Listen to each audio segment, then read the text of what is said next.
Sa bidyong ito ay inikot natin ang Taal Loop. Kasama natin ang ating mga kaibigan. Makikita ninyo dito ang mga improvement sa mga ginagawang circumferential road. Malaki ang maitutulong nito upang maikot mo ito sa madaling panahon lang ang kabuuan ng lawa ng Taal. Patuloy ang mga ginagawang construction dito mga kapanalig. At sa mga ilang panahon pandarating ay posibleng matapos na ang proyektong ito. Mga kaibigan natin, tara mga kapanalig, lubutin natin ang Taal Lake. Ay, Honda, Suzuki, yung motor natin. Tapos ito, yan. Ikot kami.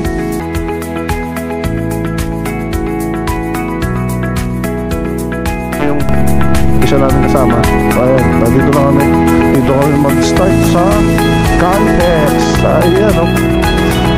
Shout out naman, yun, o. Ayan. Okay.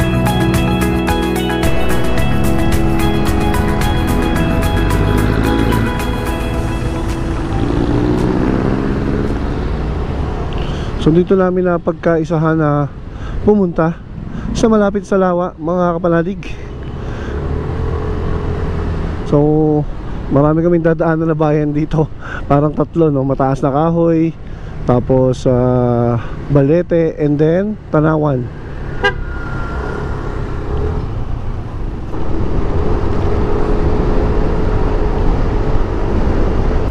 We are entering right now dito po sa bayan ng Mataas na Kahoy.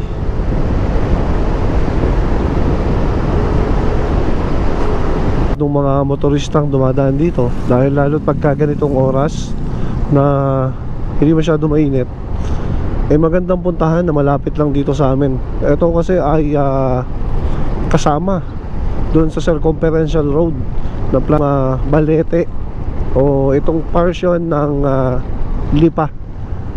So maganda po yung daan dito. Pinaluwang na naman nila to ngayon. Hindi ka pareho dati na punong-puno talaga ng alam niyo, punong-puno yung sasakyan. Tapos kita niyo yung kulay na asphalt na yan. Ganyan lang kasi kalaki dati yung karsada dito na pinalaki ngayon.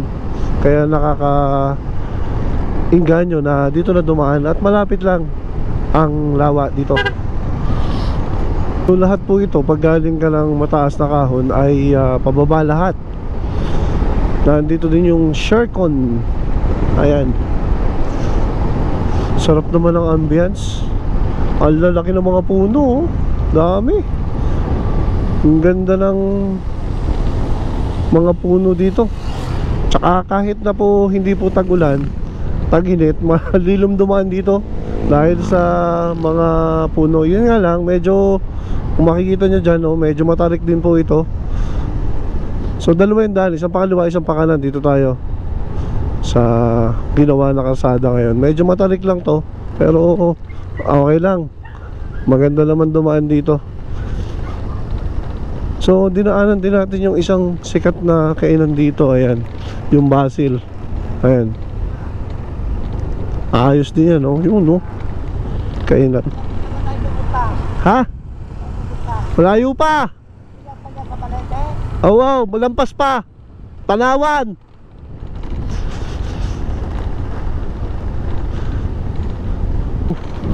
Ganda ng rest house nila. Yun, kita mo na yung view dito taas guys. O, kita nyo guys, makita nyo doon sa video. Pababa tayo ng pababa. Iyan, o. Isikil pang ganda ng view. Napakaganda ng view dito. Kita mo na rin dito yung bulkan. Kung makikita nyo yung bulkan, doon sa kabilang side na yun. So lawa na po ito. Lawa na. Dadaanan din natin dito yung kay Howie Severino. Ayan, yun yung kapusod ni Howie Severino. Ayun, pababa, marami pumupunta dyan. Batikan po na kolumnista at saka isang reporter. Ano, ayan, lugar na yan ni Howie Severino. So malapit na po tayo sa bayan ng Balete. Ayan mga kapanalig, kita ninyo itong lugar na to. Ang ganda ng lawa, oh. Medyo makulimlim lang, pero yun, oh, may naliligo, oh. Pwede palang maligo dito guys, oh. Ayun, oh, may naliligo. So yun yung bulkan, medyo makulimlim. Tapos may bilihan ng mga isda, dami. Ayan 150. Aba, ang daming binibentang isda dito. So pwede pa palang liguan yung side na to. Masarap palang maligo dito. Ayan dami na-harvest na kuya banyero.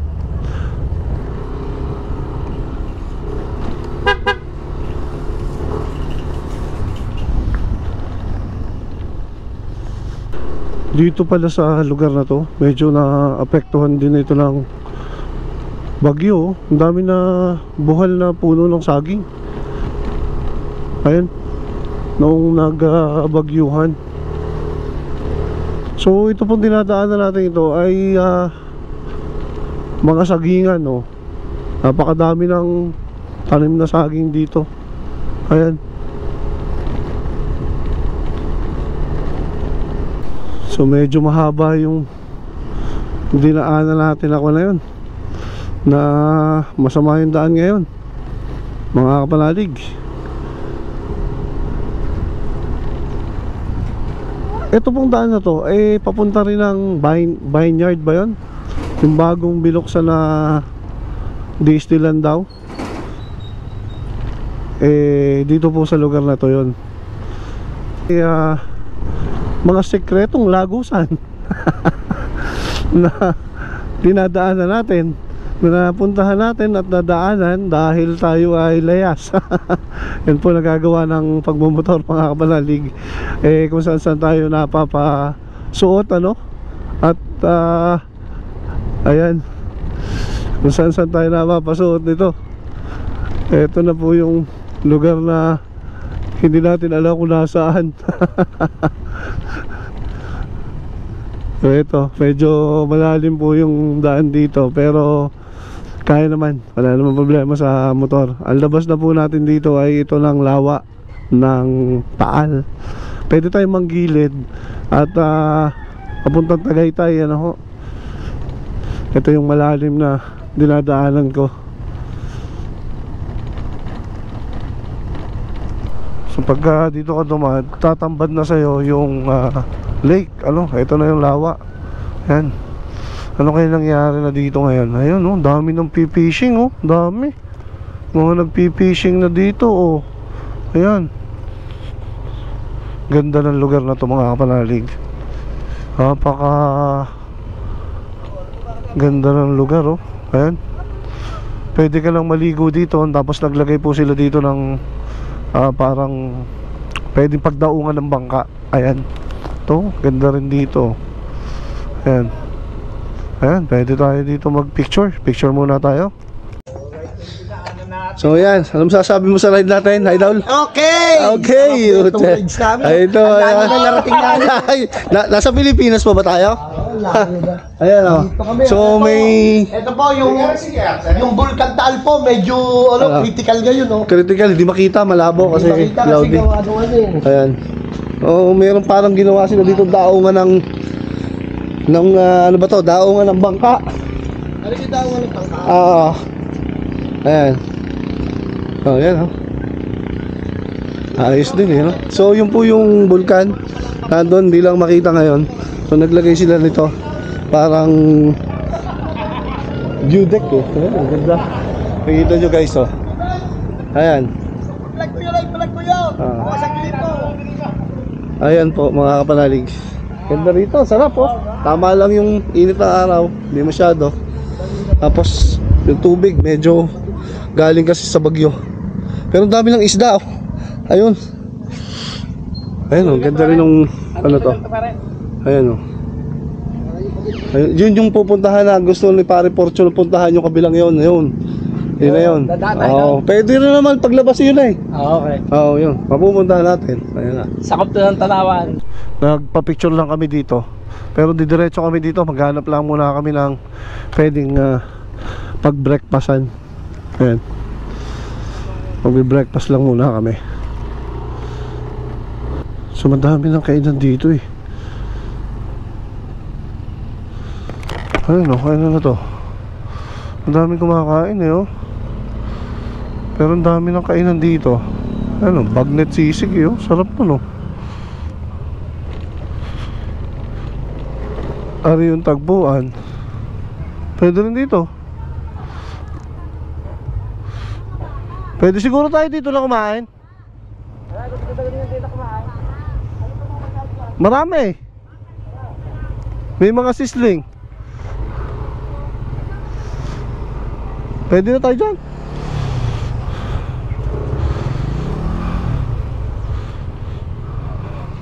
Kain muna kami dito. Dito sa tagpuan. Tagpuan pala. Pakita mo yung tagpuan. Ayan, mami, punta natin yan. Yan. So yung mga motor. Diyan kami, dito kami sa tagpuan at mayroon kami tatagpuin dito. Basarar. Ayun. Alright. Saan tayo? Sa tabing dagat tayo doon? Oo, dito din eh. Ayun, ayun. Nari o. Dito yung order. Hindi, tignan mo na natin ito. Ah. Order muna tayo. Oo, order muna tayo. So, ano po yung tagpuan? Ayan. Tagpuan. Ano ba? Ayan. So, dito kami pumunta sa tabi ng lawa. May tapsilong. Tanawan na po ang nakakasakop dito tayo na. So yun, si Sir yung may-ari ng tagpuan. Ano yung Ayan. barangay ito? Guot. Yun. Ito pala yung barangay Guot. So kung pupunta po kayo dito, ay hanapin nyo itong tagpuan. Tagpuan Grills and Sizzling House. Ayan. Sabi mo yan, masakit na ako. Ayan. Marami pong pwedeng pagpilian na order dito. Marami sila, halos kumpleto. Yung mga silog, short order. Tapsilog, gano'n sa'yo pare. Ayan. Kumpleto po din eh. Marami. Meron pa silang mga ice cream oh. So, order kami. Ayan, Kung ano? tusok-tusok. Oh, yan, Dito. may mga tusok-tusok pa. Oh, pare. Order ka doon, pwede kang dito kumain. Ayan.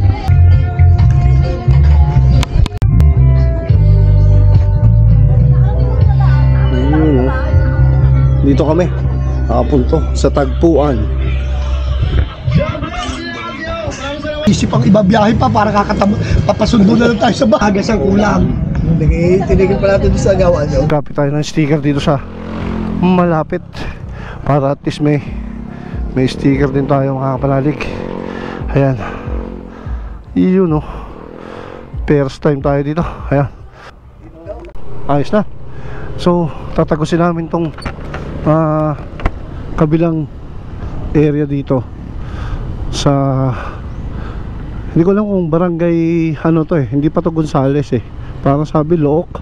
Or kung correct me if I'm wrong doon sa mga nanonood po, paki-comment kung ano pong barangay ito. Ayan. Napakaganda pa ng view dito oh. Uy, ang dami naliligo oh. Ayun. Napakaganda ng view. Ayan. Look at the view. Grabe ganda dito guys. Kung gusto nyo pong mag-relax, ayan, may suggest ko itong lugar na to oh. Maraming kainan din dito na pwedeng tigilan din na, ayan oh, kung mag-picnic oh. Dami naliligo oh. Ayan. Sobrang ganda dito guys. Eto oh. Look at this one. Wow, ganda. Ganda ng view oh. Ayan oh, haba pa. Ganda. Sobrang ganda.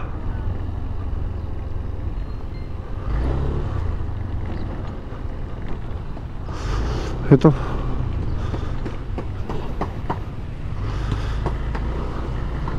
May mga talipapa na rin pala dito ngayon. Nagbukas na pero oh, ganda ng dagat oh. Oh. Libre ligo dito po. Kung gusto niyo maligo, ayan. Ang ganda na lake yan.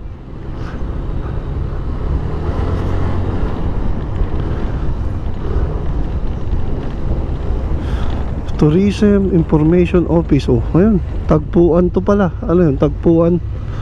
Pwede rin pala dito oh. Oh. Ayan oh. Itong area po ito ay maraming suswimming. Ayan o, ito yung pinupuntahan namin dati. Ayos na rin o. Ayan. Oh. Kung nga meron kayong mga lancha, pwede nyong ikon dun eh, ibaba. Ayan o. So sige, punta na tayo dun sa susunod natin lugar. Ito yung Barangay Gonzales. So yan o, yan yung castle. Ayan o. Picture, picture, picture. Dito, dito, dito. Picture tayo. Ayan o.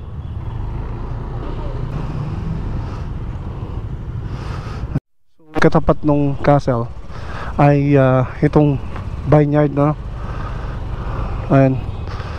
So parang may entrance dito, hindi ako nagkakamali, 1,500 per head.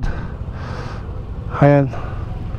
O hindi na natin siguro mapapalipan ng drone, pero sa susunod na mga araw ay babalikan natin yan mga kapalalig. Natin dito ay ito na ulit tumambad sa atin. Ayun o, ang laki pala nung ginagawa ko na yun talaga. Ayun o, ganda. So maganda rin po yung lugar dito. Ayun, dami rin nag-swimming. Oh. Inaayos na pala yung lugar na to. Parang gagawin na lang ng karugtong nung circumferential road.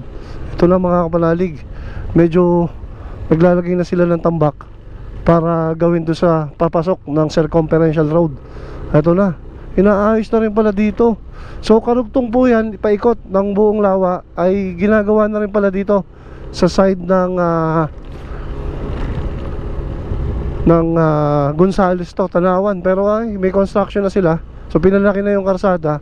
So darating po ang panahon na maiikot yung buong lawa na dito na dadaan sa lahat ng gilid ng lawa ng Taal mga kapanalig. Ayan. So may construction na pala na ginagawa dito. Ngayon ulit tayo na papasok dito mga kapanalig. Ayan. Kitang kita pala yung ginagawang construction dito. Ano? Ayan, dami. Naayos na po pala nila yung karsada.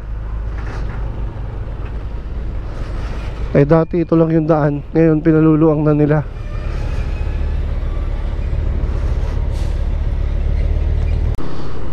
So eto na guys, eto na yung highway na papunta ng Tagaytay galing sa Tanawan. Ay ito lang area to.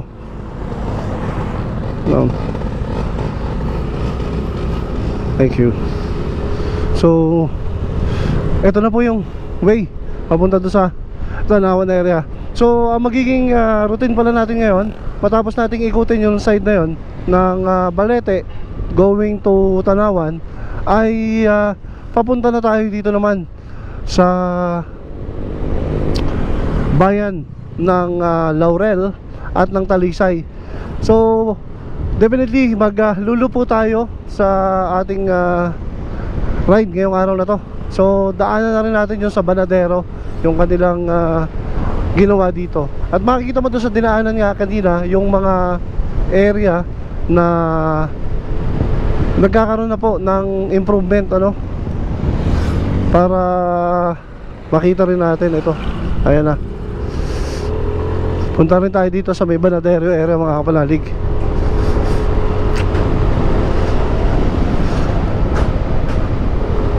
So ayan.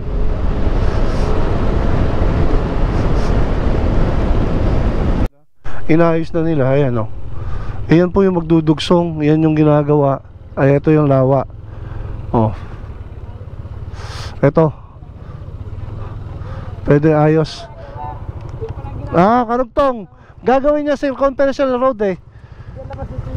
Ay di, ang labas niya lahat ng gilid na yan. May yung nandun sa may Lawit Dila, kasama yon. Sa kabila. Pinalipad natin ang ating drone dito sa Banadero Baywalk at makikita mo dito ang lawak ng ginagawa na circumferential road na magdurugsong sa lahat ng bayan sa paikot dito sa lawa ng Taal.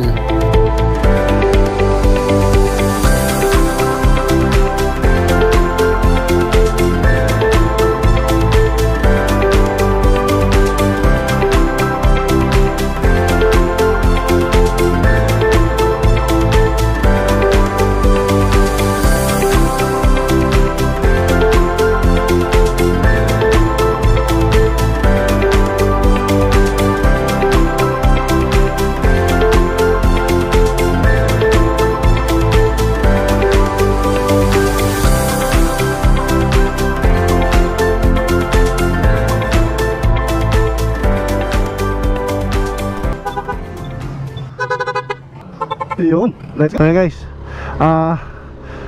Nagpunta lang tayo dito sa Banadero. Tapos diretso na ulit tayo doon sa susunod nating mga lokasyon pang pupuntahan. Ikutin na namin ngayon ang Taal Lake, mga kapanalig. So samahan nyo ako para ikutin natin ito ngayon. Makikita nyo yung magagandang place dito na pwede puntahan. Tayo sa bayan ng Talisay. Nasa Talisay na po tayo. At susunod pong bayan dito ay ang Laurel. Kaya wala tayong hindi madadaanan dito sa loop na to. So malapit lang naman po to. Yun nga lang, medyo yung dinaan natin kanina medyo masikip yun. Pero dito na po tayo sa highway ngayon. At kapag po nagawa yung circumferential road na ginagawa nila, ay aabutin po tayo ng ilan siguro, walang isang oras, baka mga 30 minutes, no? Naikot na natin yung buong lake ng Taal, mga kapanalig. Ganda ng karsada, oh. So ito guys yung paakyat ng Tagaytay. Ayan, oh. Paakyat yan ng Tagaytay. Ayun, paakyat. Ang ganda na pala ng karsada ngayon dito. Samentado na, puno pa ng asphalt. Wow, grabing ganda. Ayan, oh. Sobrang ganda dito guys ngayon ang daan. Ngayon lang uli ako nakapapunta dito sa lugar na to, pero ganda. Grabe.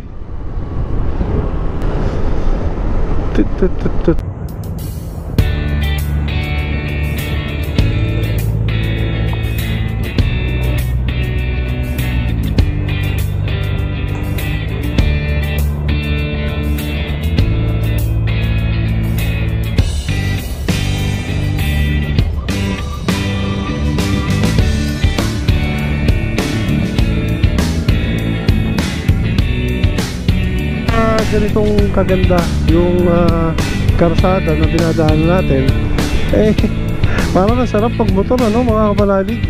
Kasi hindi mo ramdam yung tagtag, pinong-pino or swabe yung takbo pagka ganito. Kaya yun nga lang, wala pang guhit, ano, hindi pa nila naguguhitan. Pero kapag naguhitan na nila to, siguradong napakaganda nito. Ayan, grabe ang ganda. Baba po tayo ng Tagaytay. At ang ganda nung ano, nung mountain, no. Grabe ang ganda, oh. Ayan, sigsag puli tayo. Parang uulan lang. Yan, para sigsag tayo. Yung ulan, ang itim ng langit, mga kapanalig. Grabe na to. Ay, pero sana naman wag, para hindi naman kami mabasa ng mga tropa na kasama natin nagmomotor ngayon. So shoutout nga pala doon sa mga kaibigan natin na nagmomotor ngayon, na patuloy silang bumabagtas kung saan man lugar. Ingat-ingat tayo. Ayan, oh, ang dilim. Pero sa gusto nating maluputo itong Taal, ano. Maraming beses ko na natakbo to, pero hindi natin ito nalup ng naka-video. Ngayon lang po. So itatry natin iloop ng naka-video. Kaya napakaganda ng view. Ayun, no? Kitang-kita mo na yung Taal Lake doon sa may kabilang yun. Ayan. Yun, no? Ganda. Grabe.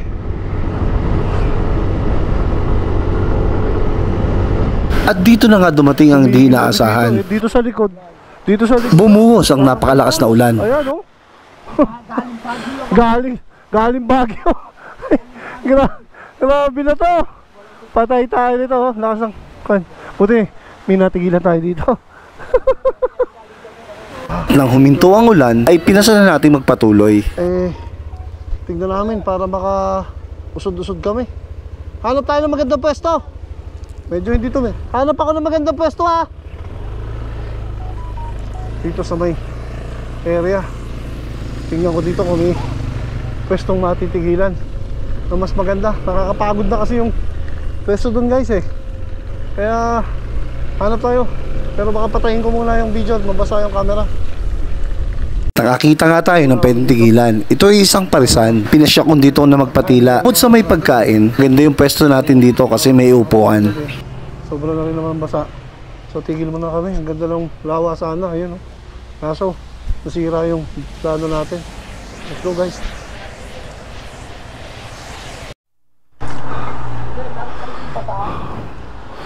So yun guys, kumain lang kami. Nagpalipat lang ako ng konting drone shot dito kasi medyo critical na pala yung battery natin. Ayan, natin na yung mga kasama. Ayun guys, naantala ang rides namin kasi inabot tayo ng malakas na ulan. Akala ko hindi natitila. Kaya ayun, shoot na naman sa kainan. Pares tayo no. Ayos na to, diretso na naman siguro to pa uwi mga kapanalig. So dadaan lang kami ng Agoncillo or ng San Nicolas para at least mabilis kami maka uwi. So nandito tayo ngayon sa bayan ng Laurel, Batangas. Ito medyo umaambon pa mga kapanalig, pero hindi naman kapareho kanina. At saka medyo uminit na. Kanina sobrang dilim. Yun nga lang yung mahirap dito sa mga rider kapag inaabot tayo ng malakas na ulan. So guys, tumigil lang kami dito sa Boso-Boso. Kung makikita mo dito yung bulkan na yun, oh. Kitang kita doon, oh. Umuusok yung bulkan. Dito kami sa taas. Naglagay sila ng view deck doon. Kaso nakakuan sila eh. Tawag dito, nakapadlock. Pero dito sa area, napakaganda ng lugar. Kitang kita mo na yung bulkan. At makikita rin nyo doon sa bulkan na yun, oh. Nagkakaroon na uli ng mga tumutubong mga halaman na matagal na rin naman yan kasi na nagkaroon ng nung pumutok kulay brown, pero nagtag-ulan, ayan, nakikita nyo may tumutubo na. So tumigil lang kami dito, pababa kami mga kapanalig. Ayun yung bundok, oh. Guys, pag dadaan ka dito sa area, ito yung Boso-Boso na tinatawag nila. Mataas na area, pinalunungan mo yung bundok, yung bulkan mga kapanalig. So medyo mataas to, medyo umuulan kasi kaya hindi rin natin makita na maganda yung view. But at least binigyan tayo ng pagkakataon naman kahit na ganitong may ulan na makapagpa-picture ng konti doon. At the same time ay makita natin ano. So yun, hirap na hirap umakyat yung bus, oh. Ayan, oh. Taas eh. Sobrang taas nito. Para kang umakyat ng Baguio. Ganon, ayun.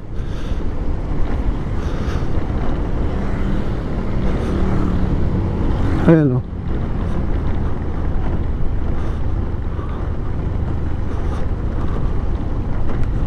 Ayan, nasa baba na ulit tayo mga kapanalig. Hindi na masyadong risky.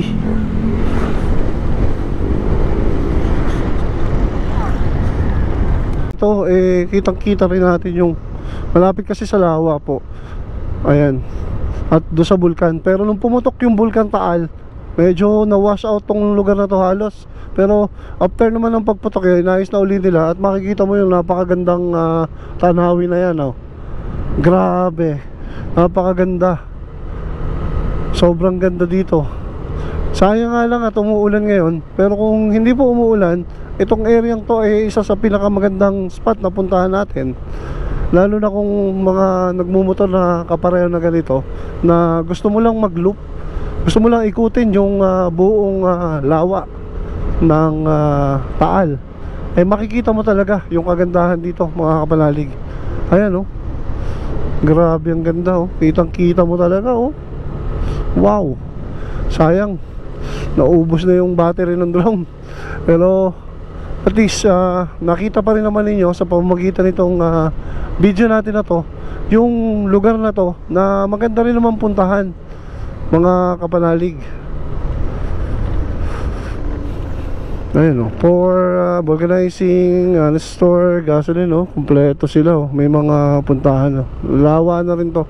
Itinaas na nga nila itong lupa or itong dinadaanan natin na karsada ngayon, kasi before po mababa po ang elevation nito, kaya pagka bumabagyo o malakas yung ulan, pag tumaas ang tubig sa lawa ay nababasa, nababasa yung lugar na to. At pag nabasa siya, tumataas yung umaapaw yung tubig, lumulubog po itong lugar na to. Pero sa ngayon naman ay hindi naman siya, meron din dito Luciano Kitchenette. So ito yung sinasabi ko sa inyo na area na medyo binabaha pa. Kaya yun lang ang problema, delikado dito pagka ganitong umuulan, dahil bumabaha at nababasa yung mga lupa, lumalambot, tapos yung katulad nito nasisira dahil sa mga pagulan. Pero hindi po kapareho dati, nasobra talaga naman. So maapaw pa rin pala dito yung tubig, Dito ay napansin natin na nagkaproblema ang mic ng ating gamit na GoPro. Siguro ay nabasa ito kaninang malakas ang ulan, kaya medyo nagkaproblema ang sound. Hindi naman ganun kahirap. Dahan-dahan lang tayo. Ayan, river crossing. May adventure, may river crossing, guys. Ayan,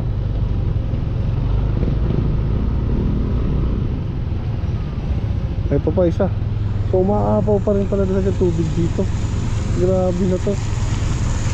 Tatigil sila, kasi mahirap mas mababa dito sa kabilang side.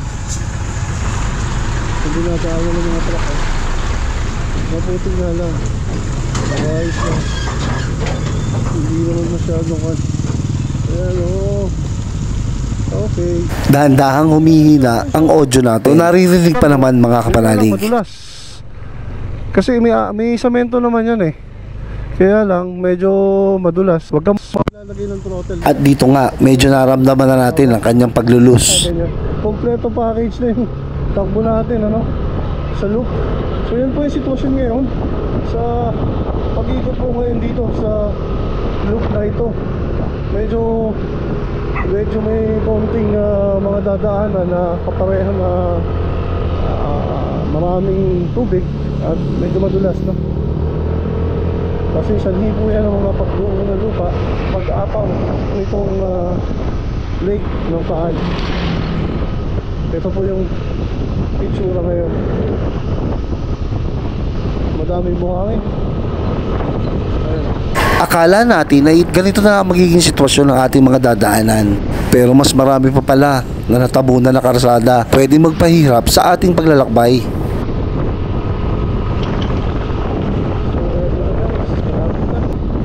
At ito na nga, nagsimula na uli ang kalbaryo natin, mga kapanalig. Ay sa lakas ng pagbuhos ng ulan, palot ng itim na buhangin ang ating dinaraanan. Motor, huwag na kayo lumaan dito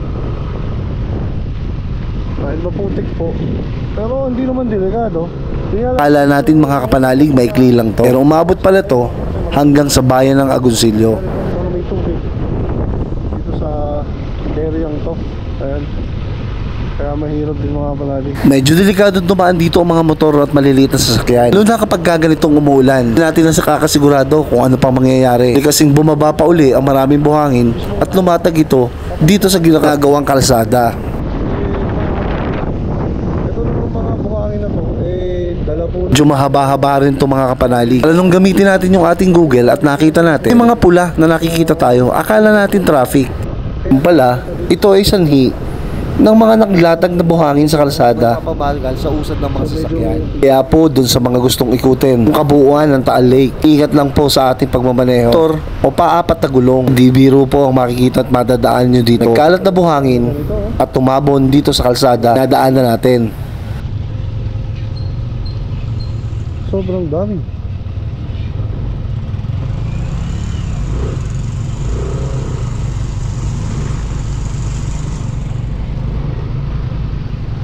madaming ganitong dadaanan. Bako. Ang dami pa rin, oh. Ang dami ng mga ganitong kalsada pa. Pero ito, galing dito. Siguro hindi na. At doon po sa makakapanood ng ating video, kung ay maging gabay ninyo ang video na ito kung paano tayo makakalusot dito sa mga daan na ito. Rin po makatulong sa mga nagbabalak na umikot dito sa kagandahan ng Bulkan Taal. Ano na ganito? Ano ba yan? Napaka dami pa pala nito. Ayan. Eto na guys. Ala ko tapos na eh. Kaya pala sa Google, pag na-search nyo po, kulay yellow. Yung pala, hindi makapagpabilis sa takbo kasi nga may masamang karsada na. Ayan. Dito kapag titigil ka, pero natabunan din pala siya ng mga buhangin, no? Ang dami nakuha dito. Ayan. Kasi siguro nung bumagyo, ayan na po. Wow, ang ganda sana. Oh, kaso natabunan ng mga buhangin pala dito sa areang to, mga kapanalig. Napakaganda pa naman ng areang to. Magandang pagtambayan to dahil siya yung area na malapit talaga sa lawa. Ayan. Oh, ganda rin yung sa ano. Kaso yun nga, medyo natabunan eh, oh. Tabon yung lupa. Eto na, oh. Ganda sana. Patuloy natin binagtas ang daan. Halos walang katapusan. Nakikita nating nagkalat na buhangin na tumabon sa ating kalsadang dinadaanan. At kahit nga dito sa malapit na sa bayan ng Agoncillo, ay mababakas mo ang dami ng nagkalat na buhangin sa kalsada. Para bang nung pumutok ang bulkan, naiba nga lamang kulay puti ang mga naglagay doon sa tabi ng kalsada. Panay itim, buhangin naman. Kaya babala po sa mga daraan dito, yung ingat mga kapanalig. Iiwas tayo sa mga disgrasya at aksidente. Na dumaan sa highway, kasi kung manglilikod ulit tayo, hindi natin alam yung kondisyon ng mga daraanan, ano, papuntang San Nicolas. So we decided na dito na kami tumakbo sa mismong highway ng Agoncillo Road, no, para at least malaki rin yung kalsada at wala na naman kasing kapareho ng dinaanan natin doon. So ito guys, At dito nga tayo nagpasyang dumaan rin ng Agoncillo at Lemery. Kasagsagan ng bagyo, viral sa lahat ng mga social media. Aming mga sasakyan ang lumubog dito. Mandumaan tayo, ilang araw na rin naman nakaraan ng bagyo, tamong tuyo na ang kalsada. Anging mga bakas na lang ng baha ang mapapansin mo dito sa mga tabi. Mo iisipin na nung isang araw, punong-puno ng tubig dito, mga kapanalig. so ito guys, nakalampas tayo sa traffic. Ito na, highway na tayo. So may bibili naman. Sana nakatulong sa inyo mga kapanalig. Nood ng video ito para magbigay ng impormasyon. Talaga ang kalagayan ng ating mga kalsadang dinaanan. Silbing gabay din ito sa inyong mga manlalakbay. Itong tahakin ang pag-ikot dito ngayon sa Taal Volcano. Kung nagustuhan nyo po yung video ito, ano man po pwedeng makahingi sa inyo ng isang pindot sa subscribe button. Pakipindot na rin po ng notification bell para sa mga susunod pong video ni Kapanalig Motorrider ay inyo po rin mapanood. Salamat mga kapanalig. Ako po tatapusin ang video natin ito. Pag-iikot natin sa mga bayan na nasasakupan ng Taal Volcano. Bago nga pala tayo umuwi, umaan muna tayo sa bilihan ng tapa. Kilala naman talaga ang bayan ng Taal. Sarap na tapa, ang ganisa. Tapa. At ang susunod po natin dadaanan ay pagkatapos itong vlog na to na makikita ninyo, ito ay parte po ng Taal, ay ang bypass road na papunta po dun sa may amin. So malapit na rin tayo mga kapanalig. And eto, alas 4 na rin ng hapon. Medyo hapon na po. Nakakapagod na rin ang maghapon naming pagmumotor na ito. Pero masaya. Kita-kits uli sa mga susunod na vlog ni Kapanalig Motorrider. Magandang araw po sa inyo.